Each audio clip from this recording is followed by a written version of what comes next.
तो दोस्तों language skill जैसे कि लिसनिंग, स्पीकिंग, रीडिंग और राइटिंग ये पढ़ने के बाद जब आप थोड़े आगे पहुंचेंगे तो आप देखेंगे सबसे पहले लिसनिंग। जैसे कि हमने बताया था कि बच्चा सुनता ही सुनता है, बस वैसे ही तो लिसनिंग कैसे लिसनिंग में परफेक्शन आएगा कि हमारी लिसनिंग अच्छी हो जाए, एटलीस्ट हमें समझ में तो आए। तो देखिए उसके लिए आवश्यक है लिसन विथ अटेंशन। पहली शर्त है कि हम ध्यान से सुने। पहले भी कहा था, शायद इसलिए हमें दो कान दिए गए हैं और मुंह एक दिया गया ताकि हम सुने ज़्यादा और बोलें कम। तो लिसन विथ अटेंशन, कहीं भी ध्यान से नहीं सुनेंगे तो अर्थ का अनर्थ हो जाएगा और इसी वजह से कई बार झगड़े होते हैं कि कुछ का कुछ हम सुन लेते हैं। ठीक। दूसरी बात हो जाती है participate in listening speaking activities like debate, conversation etcetera. Participate in this activities, listening speaking activities, उन एक्टिविटीज में पार्टिसिपेट कीजिए जहां पे सुनना और बोलना अधिकतर होता है, लिसनिंग स्पीकिंग एक्टिविटीज। ठीक। अगला होता है listen news in any language. जिस लैंग्वेज को सीखना चाहते हो उस भाषा में न्यूज सुनिए, समाचार सुनिए, क्योंकि समाचार की भाषा काफी स्टैंडर्ड होती है। वो हमारी तरह रफ लैंग्वेज यूज नहीं करते, उनको अच्छी भाषा का इस्तेमाल करना पड़ता है क्योंकि पूरा देश उस भाषा को सुनता है। वहाँ ग्रामर की शुद्धता और शब्दों का सही जगह पर सही प्रयोग किया जाता है। तो हमें ऑथेंटिक, जनरली क्या है कि जब हम इंग्लिश बोलते हैं या हिंदी ही बोलते हैं तो हमें, जब हम अपने से ज़्यादा सीनियर व्यक्ति से बात करते हैं हमें अच्छी भाषा का प्रयोग करना पड़ता है। नहीं तो जनरली हम अपनी देहाती भाषा या बुंदेलखंडी अपनी क्षेत्रीय भाषा का प्रयोग करते रहते हैं। तो ये बात ध्यान रखिए। अगला जो है टेलीफोनिक कन्वर्सेशन, फोन पे बातचीत कीजिए। फोन पे बातचीत करने में डर भी नहीं लगता, सामने वाले का चेहरा भी दिखाई नहीं देता। सामने से बात करने में थोड़ा सा हेजिटेशन होता है, लेकिन फोन पे हम किसी से भी बात कर सकते हैं। कई बार तो लोग झूठ झूठ के ऑफिसर बन के किसी को चीट कर देते हैं या झूठ बोल देते हैं। तो अपन को वो नहीं करना, बस ये है कि ये तरीके हैं अपनी जो है लिसनिंग स्पीकिंग को ठीक करने के। अब बात आती है आगे स्पीकिंग। स्पीकिंग हमारी दूसरी सबसे इम्पोर्टेंट लैंग्वेज स्किल है स्पीकिंग, क्योंकि सुन तो लिया, अब हमें बोलना भी आना चाहिए। और बोलने के बाद पता चलता है कि शब्दों की कीमत मिलेगी या कीमत चुकानी पड़ेगी। इसलिए बोलना जितना बेहतरीन होगा, आपका संवाद उतना शानदार होगा और अपनी बातों को उतने अच्छे तरीके से आप प्रेजेंट कर पाएंगे लोगों के बीच में। बोलने की वो कला है कि बोलने की कला से हम लोगों के दिलों पर राज करते हैं। बोलने की कला से, बोलने की कला के कारण ऑडियंस तालियां पीटती है और बोलने की कला के कारण लोग आपके बोले हुए पर वाह वाह करते हैं कि वाह क्या बात है। इतने गाने, इतनी कविताएं, इतने जोक, ये सब क्या है? ये सब स्पीकिंग स्किल ही तो है। स्पीकिंग स्किल के कारण ही वो लोग चर्चा में होते हैं। आपको मुझसे अच्छा जोक बोलना आता है, आपकी जोक डिलीवरी मुझसे अच्छी है, तो लोग आपको सुनना पसंद करेंगे। जोक वही है, लेकिन आप ज़्यादा अच्छे से प्रेजेंट कर सकते हैं तो लोग उसको सुनना पसंद करेंगे। तो क्या है अगला? स्पीकिंग स्किल सबसे इंपॉर्टेंट। तो इसमें इंपॉर्टेंट रोल होता है प्रोनाउंसिएशन का, कि चीज़ों का सही सही उच्चारण करिए। अगर हम किसी का नाम भी कई बार गलत बोल देते हैं तो सामने वाले को बुरा लग जाता है। तो ध्यान रखिए कि सामने वाले को सही नाम से बुलाएं या सही संबोधन से बुलाएं। अगर तुम बोलना है और वहाँ तू बोल दो तो बुरा लग जाएगा। आप बोलना ठीक रहेगा, लेकिन तू अगर निकल जाए तो सामने वाले को बुरा लग जाएगा, क्योंकि ये स्पीकिंग स्किल है, आप गलत बोल रहे हैं। साथ ही जिन चीज़ों का जो नाम है उसको वही बोलिए। प्रोनाउंसिएशन बहुत इंपॉर्टेंट है। जैसे कि यहाँ पे एक शब्द लिखा है आवर, जनरली क्या करते हैं बच्चे, हावर पढ़ देते हैं, HOUR हावर, लेकिन एच यहाँ पे साइलेंट होता है। जैसे क्या पढ़ेंगे? आवर। क्या पढ़ेंगे? Our. 1 hour, 2 hour, 3 hour, 1 hour, 2 hour, 3 hour, क्या पढ़ेंगे? और।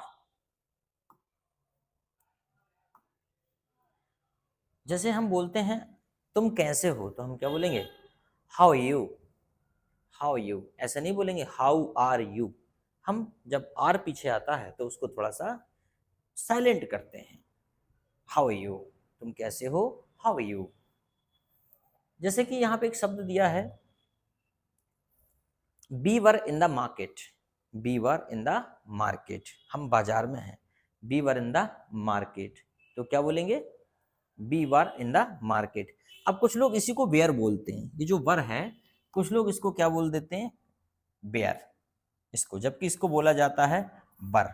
कुछ लोग इसको बोल देते हैं वेयर, जबकि वेयर होता है ये वाला, कहाँ। इस वेयर का मतलब होता है कहाँ। तो ये ध्यान रखिए, बी वा इन द मार्केट, तो बर भी पूरा नहीं बोलना, बी वा इन द मार्केट, बी वा इन द मार्केट, थोड़ा सा आधा उच्चारण करना है उसका, ठीक। चलो अब बात करते हैं आगे। जैसे यहाँ पे लिखा हुआ है इज, तो जनरली बच्चे इसको बोलते हैं इज, जबकि इसे क्या पढ़ेंगे, इज। क्या पढ़ेंगे, is. What is your name, what is your name, is नहीं, व्हाट इज योर नेम नहीं, is. Is, what is your name, मतलब सा और जा के बीच में is, what is your name, what is your name, इस प्रकार से। आर जब पूरा नहीं बोलेंगे, आर को बोलेंगे आ। क्या बोलेंगे, आ।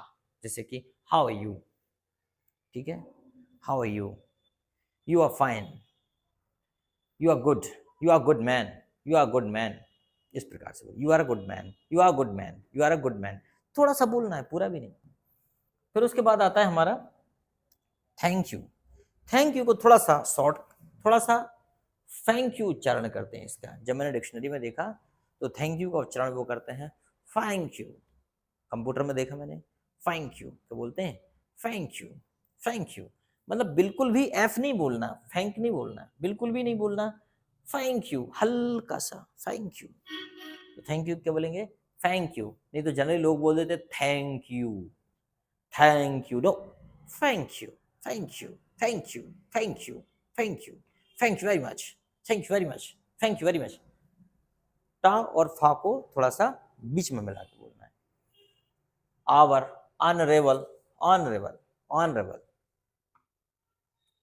ऑर्स, अब इसे क्या बोलेंगे, हॉर्स। अब इसे ऑर्स नहीं बोलेंगे, इसे हॉर्स बोलेंगे, ठीक है, क्योंकि ये एक प्रॉपर नाउन है, हम घोड़े को बोलते हैं हॉर्स, तो यहाँ पे बोलेंगे हॉर्स, लेकिन यहाँ बोलेंगे hour. Participate in speaking activities, presentation, debate, group discussion. अंततः बात वही है कि किसी भी काम में मास्टरी लाने के लिए वही काम बार बार दोहराना पड़ता है। इसलिए मैंने लिखा है कि पार्टिसिपेट, प्रेजेंट, प्रेजेंटेशन, डिबेट और ग्रुप डिस्कशन। जितना ज़्यादा प्रेजेंटेशन स्टेज से दोगे उतना धार तेज होगी बोलने की, जितना ज़्यादा ग्रुप डिस्कशन होगा उतना ज़्यादा बोलने की क्षमता विकसित होगी, और जितना ज़्यादा ग्रुप डिस्कशन करोगे, जितना ज़्यादा बहसबाजी करोगे उतना ज़्यादा बोलने की क्षमता विकसित होगी। लेकिन ये बहसबाजी आपको अंग्रेजी में करना है, क्योंकि अंग्रेजी सीखना है आपको, हिंदी में नहीं करना। हिंदी में तो आती है आपको, ठीक है, हालांकि उस लैंग्वेज में भी आपकी कमांड आएगी। फिर इसके बाद बात करते हैं हम लोग रीडिंग।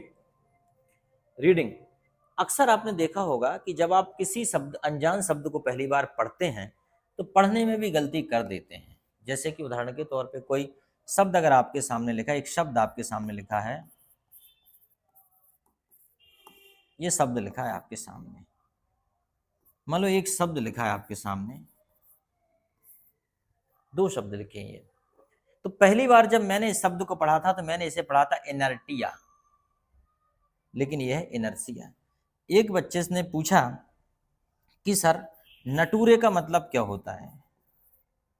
उसने पूछा सर से कि सर नटूरे का मतलब क्या होता है। टीचर बड़ा परेशान, टीचर नहीं बता पाया। उसने बोला कल फिर पूछा सर नटूरे का मतलब क्या होता है। टीचर ने बोला कल बताऊंगा। उसने परसों फिर पूछ लिया कि सर नटूरे का मतलब क्या होता है। अब टीचर ने सोचा यार ये बच्चा बार बार पूछ रहा है, बोले बेटा ठीक है चल बता रहा हूँ, पर्ची में लिख के दे दे। अब बच्चे ने पर्ची में लिख के दे दिया NATURE। अब ये है नेचर। अब मास्टर साहब का दिमाग खराब हो गया। मास्टर साहब ने कहा जरा छड़ी तो लेके आओ, मैं जरा इसकी जरा हालत खराब कर दूं, इसके बाप को बुलाओ, इसका नाम काट के भगाओ।